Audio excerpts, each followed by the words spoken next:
नमस्कार, बिहार न्यूज में आप सभी का स्वागत है। मैं हूं प्रीति और खबरों की शुरुआत राजधानी पटना से करेंगे।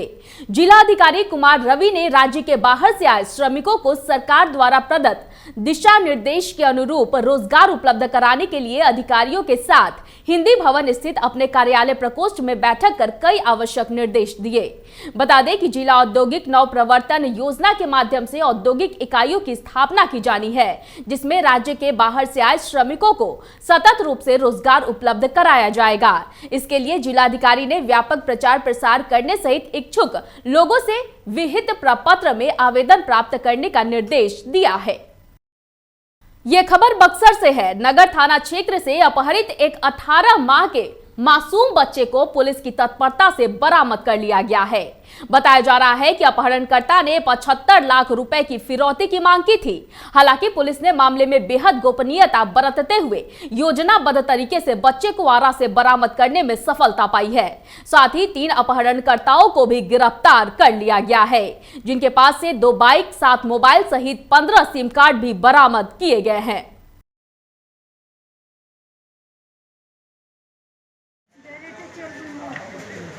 मोड़ पे चल गए। हम कहीं कि बाबू हो तो लड़का वाले के बेटा तो वो कहते इनकर मम्मी की देखी ना मोबाइल स्विच ऑफ कर दिले। अब तब हम बानी तो चल हम हारा कर दिन क्या है हमारे रे बच्चा कहाँ बाबू तन फोन कर तो बाबू हमारा फोन कर लसन तो सब कोई तो अब इनका खबर कोई नहीं तई हो अपन सब कोई के नंबर दे ओके अपन फोन पर घरे फोन आई रहे लोग के घर फोन आई रहे मैसेज आया था पहले मैसेज आई रहे। क्या नाम बता मेरा सुना है घर वालों को क्या कहा वो लोगों ने? उसके यहाँ कुछ सूचना नहीं आया था सर। वो हम लोग अपने स्तर से उसको खोजना चालू किया। जब 9/18 में उसका एक मैसेज आया जो उसका डिमांड था कि 75 लाख रुपये हमको कल सुबह 6 बजे तक हमको चाहिए। हम सुबह तुमको 5 बजे हम कांटेक्ट करेंगे। तब हम एसपी सर से मैंने यहाँ का प्रशासन से हम लोग दिखाएं। तब उसी रात फिर हम लोग को कॉल आया 10:30-11 बजे के लगभग तो उसका लोकेशन आरा बताया के पास। हाँ, तो उसको हम लोग उसी समय स्कॉर्पियो में यहाँ का प्रशासन और हम उसी रात उसको लोकेशन पे देखते हुए हम लोग निकल गए। जब वो लोग आपके घर में आए थे तो आप लोग जांच पड़ताल नहीं किए थे? जांच पड़ताल सर उसका आधार कार्ड हम लिए थे। उससे मान लीजिए उसका एक भाई था वो जो 2-3 साल पहले मेरे यहाँ रह चुका था। उसके अनुसार वो कॉल किया था हमको। हम कहेंगे चलिए ठीक है, फिर भी उसका हम आधार कार्ड लिए थे। आधार कार्ड पर सर जानते हैं वो आधार कार्ड सही था लेकिन एडिट करके हमको थोड़ा सा नाम उसका चेंजिंग। 2020 को एक नगर थाने से एक बच्चे का अपहरण हो गया था और पुलिस को ये सूचना मिली कि अपहरण करने के एवज में बच्चे को छोड़ने के एवज में 75 लाख रुपए की मांग की गई है। पुलिस ने त्वरित कार्रवाई करते हुए जो भी पॉसिबल स्टेप उठाना चाहिए वो उठाई और लगातार टेक्निकल और मैनुअल इनपुट के सहारे और अन्य जिलों की पुलिस के साथ कोऑर्डिनेशन करते हुए अंततः आरा से बच्चे को रिकवर करा लिया गया है और एक जो अपहरणकर्ता थे उनकी अरेस्टिंग भी कर ली गई और उसके बाद लगातार छापेमारी करते हुए अन्य 2 अपहरणकर्ताओं की भी गिरफ्तारी कर ली गई। सर एक देखा जाए तो काफ़ी मतलब इसमें टेक्निकल चीज़ का इस्तेमाल किया गया। कैसे कैसे ये आपने ये सफलता बताया? इनके सारे जो डिटेल्स हैं उन सब का वेरिफिकेशन कराया गया था और उसी के आधार पे जो तथ्य सामने आए वो उसके आधार पे हमारी टीम लगातार काम करती रही। इसमें अलग अलग टीम का भी फॉर्मेशन किया गया था। रीडिंग टीम अलग थी, टेक्निकल टीम अलग थी, मैनुअल इनपुट अलग टीम जुटा रही थी। तो कुल मिला के सभी लोगों का एक बेहतर कोऑर्डिनेशन के बाद ही ये मामला जो है उद्भेदित हो पाया। सर इसमें एक बात सामने आ रही है कि ये सारे लोग एक ही जिले के मुजफ्फरपुर के हैं, तो क्या लगता है सर कि एक तरह से ये अपहरण उद्योग के रूप में ये अपराधी काम कर रहे हैं? बना पे? अब चूँकि इन लोगों से पूछताछ की गई है तो अभी तक इनका पूर्व इतिहास, आपराधिक इतिहास ऐसा कुछ सामने नहीं आया है। अब पूछताछ के क्रम में जो तथ्य सामने आए हैं, इन लोगों का ये जो इस मामले में जो पकड़े गए हैं, इसके पहले इन्होंने कोई क्राइम नहीं किया है, तो इसको अभी तात्कालिक तौर पे अपहरण उद्योग कह देना। उधर मधुबनी के रहिका थाना इलाके में नाबालिग के साथ गैंगरेप की वारदात को अंजाम दिया गया है। इसके साथ ही आरोपियों द्वारा वारदात की तस्वीर भी वायरल कर दी गई है। 4 में से 2 आरोपियों को ग्रामीणों ने दबोचकर पुलिस के हवाले भी कर दिया है। इधर थाना में 4 के खिलाफ FIR दर्ज की गई है, जिसमें से 2 आरोपी गिरफ्तार कर लिए गए हैं।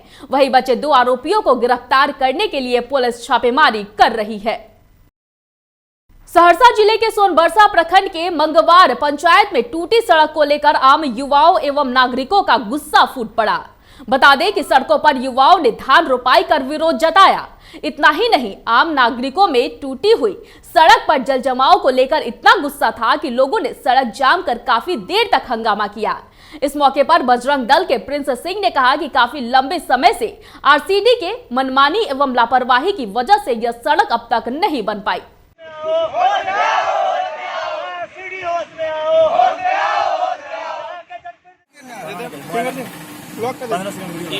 क्या परेशानी है? यहाँ पर जैसे आप देख रहे हैं कि सड़क का माहौल आप देख लीजिए।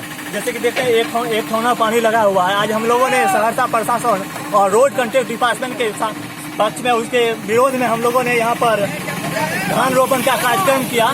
तो मैं सहरसा प्रशासन से मांग करता हूँ जल्द से जल्द रोड बनाया जाए, अन्यथा हम लोग आगे चलकर धरना प्रदर्शन करेंगे और आमरण अनशन करेंगे, और तब तक करेंगे जब तक इस पक्की सड़क का निर्माण न हो जाए।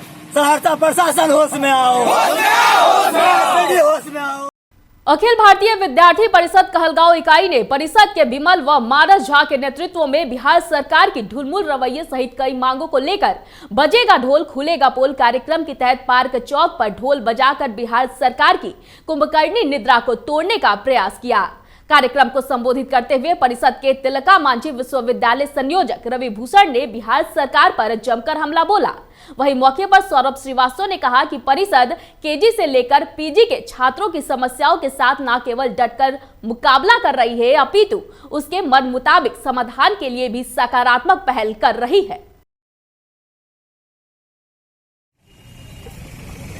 आज अखिल भारतीय विद्यार्थी परिषद कहलगांव इकाई के द्वारा ढोल बजाओ पोल खोलो बिहार सरकार का आंदोलन किया जा रहा है। यह आंदोलन पूरे बिहार राज्य में एक साथ किया जा रहा है।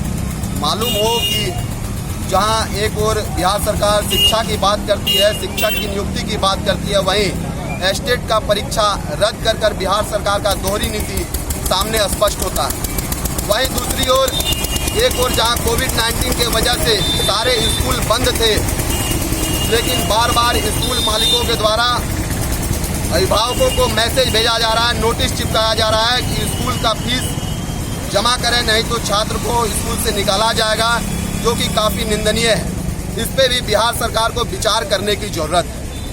उसके साथ साथ जब पूरे विश्व में जब कोविड-19 की वजह से, कोरोना के वजह से लॉकडाउन लगा था, सभी छात्र अपने घर में जाकर शिक्षा से दूर हो गए थे। वहीं रूम मालिकों के द्वारा रूम रेंट के लिए छात्रों को परेशान किया जा रहा है।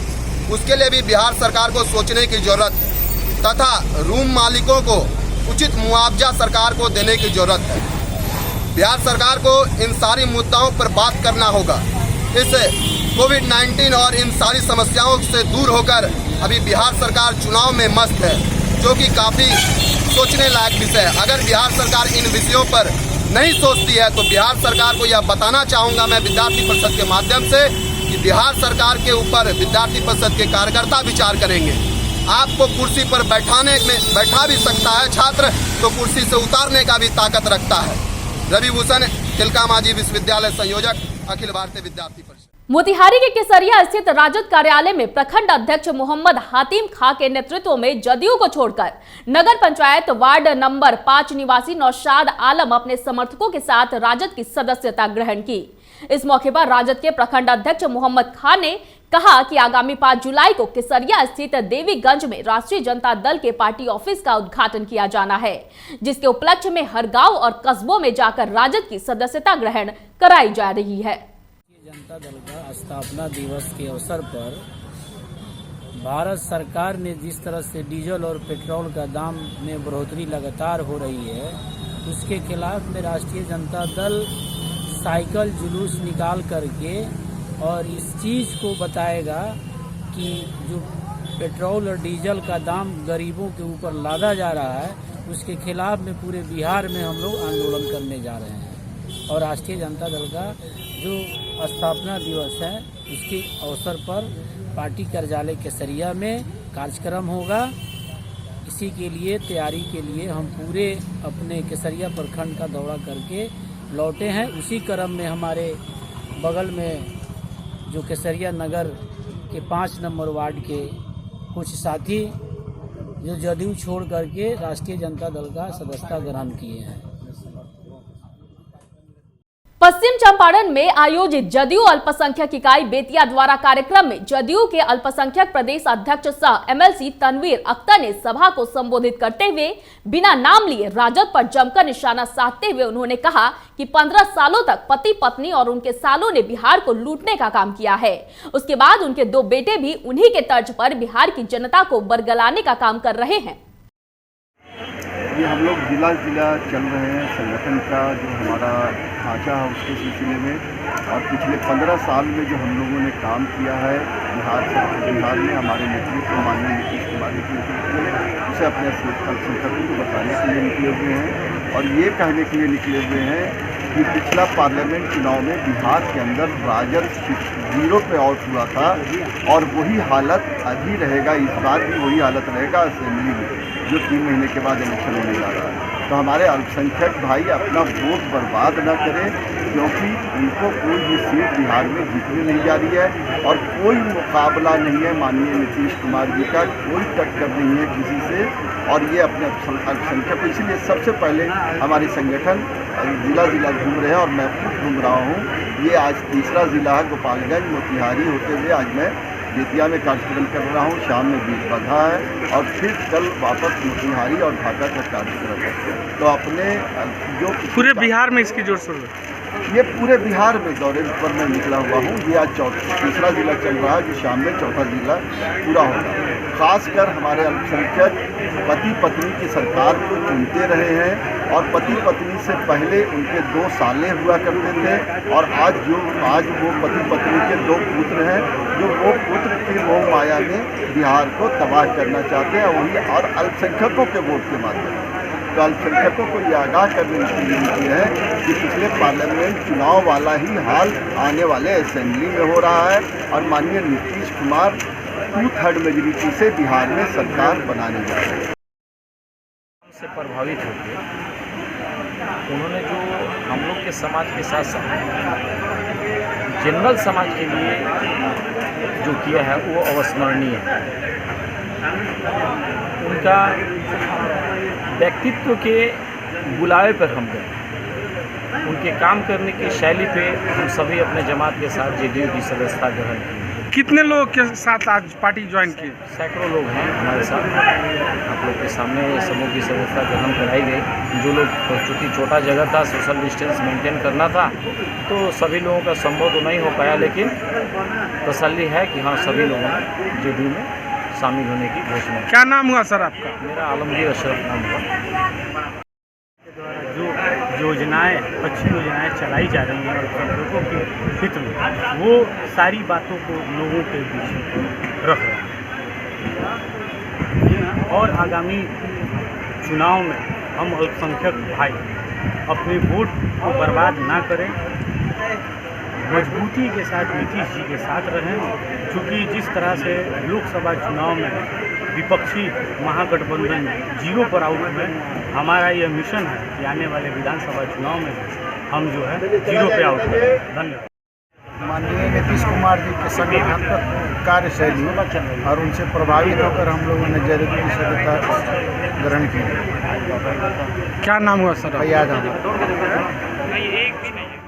सीतामढ़ी के पुपरी थाना क्षेत्र के एक नाबालिग युवती के अपहरण का मामला सामने आया है।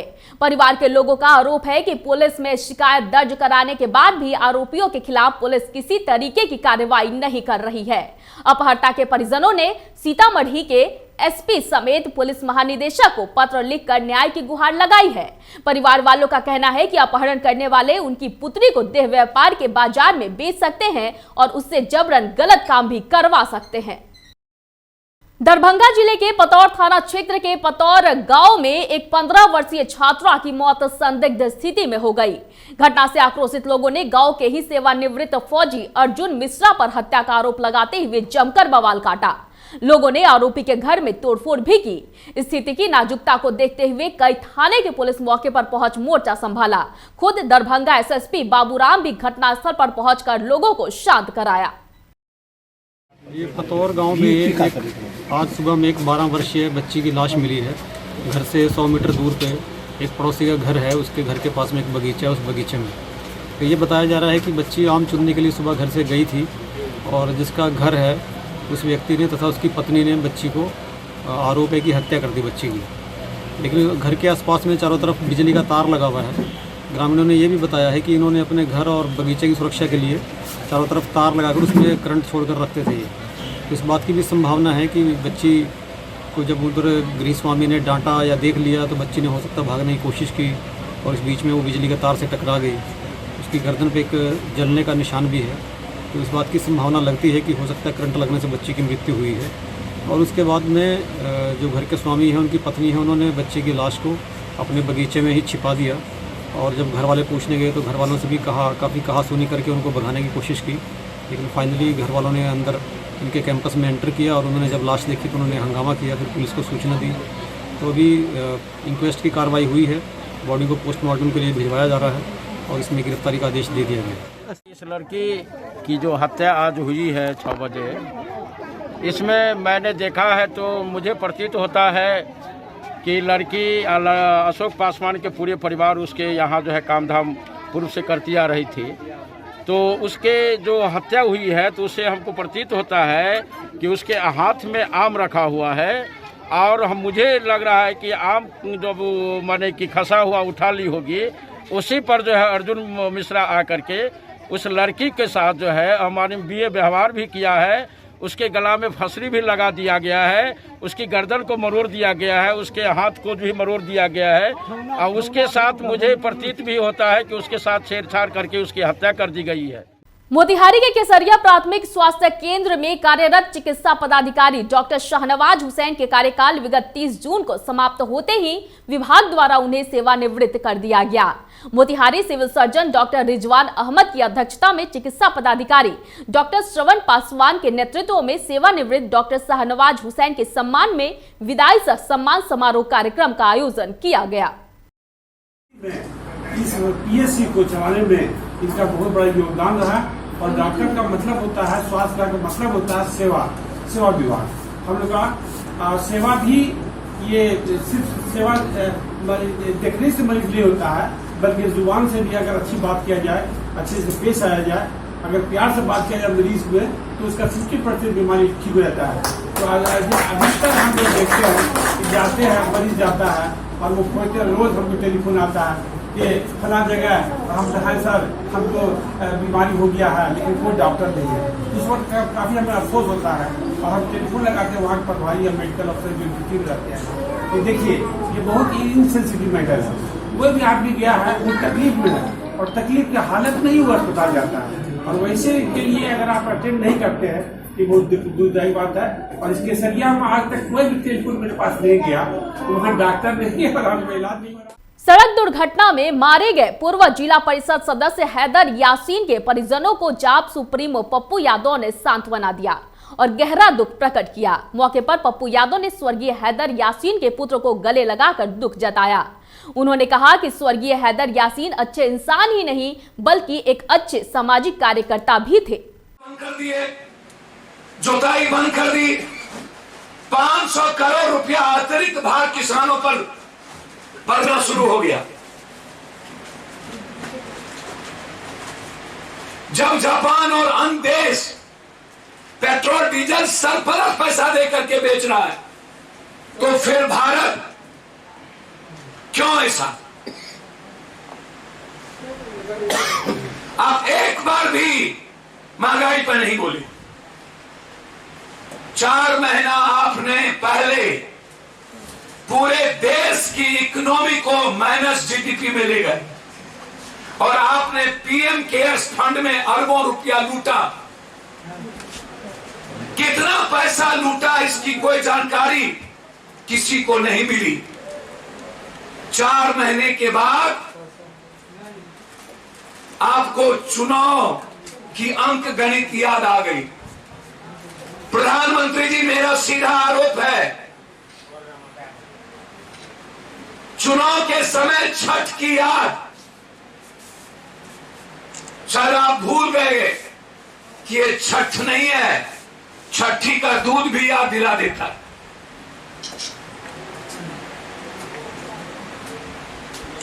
चुनाव के समय बांग्ला और उर्दू में वीडियो जारी करना। अरे प्रधानमंत्री जी, मिथिला और भोजपुरी में वीडियो जारी करना। जनकपुर आए थे, बस शुरू किए, आज तक जनकपुर से बस चालू नहीं हुई। गंगा मैया बुलाया तो बनारस गए और बिहार के चुनाव में कुछ नहीं मिला तो सीता मैया के पास आ गए।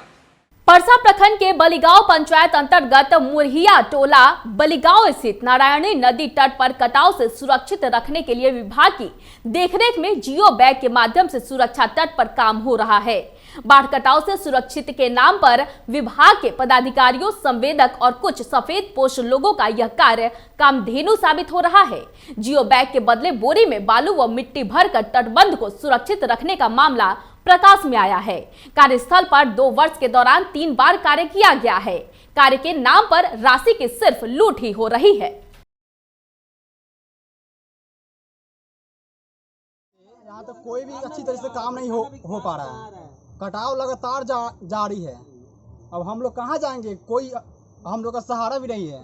सरकार से मांगे अस्थायी इस कटाव को रोका जाए। जियो बैग इसमें डाला जा रहा है, उसका अच्छी तरह से उपयोग नहीं किया जा रहा है और कटाव भी नहीं रुक पा रहा है। तो हम लोग कहाँ जाएंगे यहाँ से? सरकार कम से कम हम पर ध्यान दे। रोका जा सकता है। जियो बैग के नाम पर यहाँ पर खाना पूर्ति हो रहा है और सही तरह से इसका उपयोग नहीं किया जा रहा है और लगातार कटाव जारी होता जा रहा है। इस तरह की परिस्थिति रही तो हम लोग आंदोलन करने के लिए तैयार हैं। अगर डीएम साहब नहीं आए, जब तक नहीं आएंगे यहाँ पर, तब तक हम लोग काम नहीं होने देंगे। मेरा समस्या यह है कि जो यहाँ के ठेकेदार हैं उन्होंने पहले वहाँ पे गहरा करा है, यानी 6 फुट 7 फुट जितना भी गड्ढा करना था उनको, जितना करा। हम उनसे एक ही बात बोलेंगे कि उनको जब काम था गड्ढा कराने के लिए 3 फुट का, तो गड्ढा 6 फुट का कराएं। और गड्ढा मैंने 6 फुट कराए भी, आप 5 को 6 को वहाँ पे गड्ढा करा करके और वहाँ के काम मैंने 2-4 बोरा डाल दिया वहाँ पे, और वहाँ से आ करके फिर यहाँ से मैंने वो काम छोड़ करके यहाँ से काम करना शुरू कर दिए। तो हम लोग आए 10 आदमी और मिल के बोले कि सर आपको यहाँ से काम नहीं करना है। तो वो बोले कि नहीं, यहाँ से काम करने दो कि ये काम हो करके फिर वहाँ से काम होगा। तो हम लोग बोले कि नहीं यहाँ से काम नहीं होगा। तो फिर माने मेरे ही में 1-2 आदमी बोले कि ठीक है काम हो जाए यहाँ से।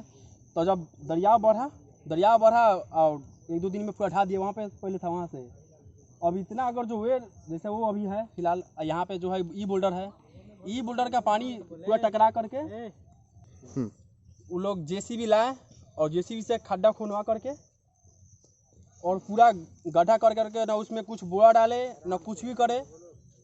अब पूरा जेसीबी से एकदम पूरा कटवा करके ढवा दिए। अभी अगर जो ऐसा ही रहा तो हम लोग को जा कर वहाँ रोड पे रहना पड़ेगा। हम सरकार से ही गुजारिश करेंगे और जो भी ठेकेदार हैं उनसे बोलेंगे कि अभी फिलहाल अभी के डेट में एक भी बोरा ना डाले। यहाँ पे बड़ा आदमी आएगा, अगर जो बढ़िया से काम होगा तभी काम होगा। नहीं अभी डीएम अगर यहाँ पे आएंगे तो अब काम होगा, और डीएम नहीं आएंगे तो यहाँ पे काम अब कुछ भी नहीं होगा। पूरा ग्रामीण जनता मेरे जो है यहाँ पे सब कोई बोला है और हम लोग प्रदर्शन करेंगे कि जब तक यहाँ पे डीएम नहीं आएगा तब तक ले मेरा मांग पूरा नहीं होगा कि डीएम आए और ये काम को अच्छी तरह से किया जाए पूरा, तब काम शुरू होगा। नहीं तो अन्यथा काम यहाँ पे कुछ भी नहीं होगा। अब आप बिहार न्यूज टीवी को अपने मोबाइल पर भी देख सकते हैं। इसके लिए प्ले स्टोर से आपको हमारा ऐप डाउनलोड करना होगा। इसके साथ ही आप हमारे यूट्यूब चैनल को भी सब्सक्राइब कर लें ताकि बिहार की तमाम बड़ी खबरें सबसे पहले आप तक पहुंचे। इस वक्त की खबरों में फिलहाल इतना ही। मुझे दीजिए इजाजत, लेकिन बने रहिए बिहार न्यूज के साथ। नमस्कार।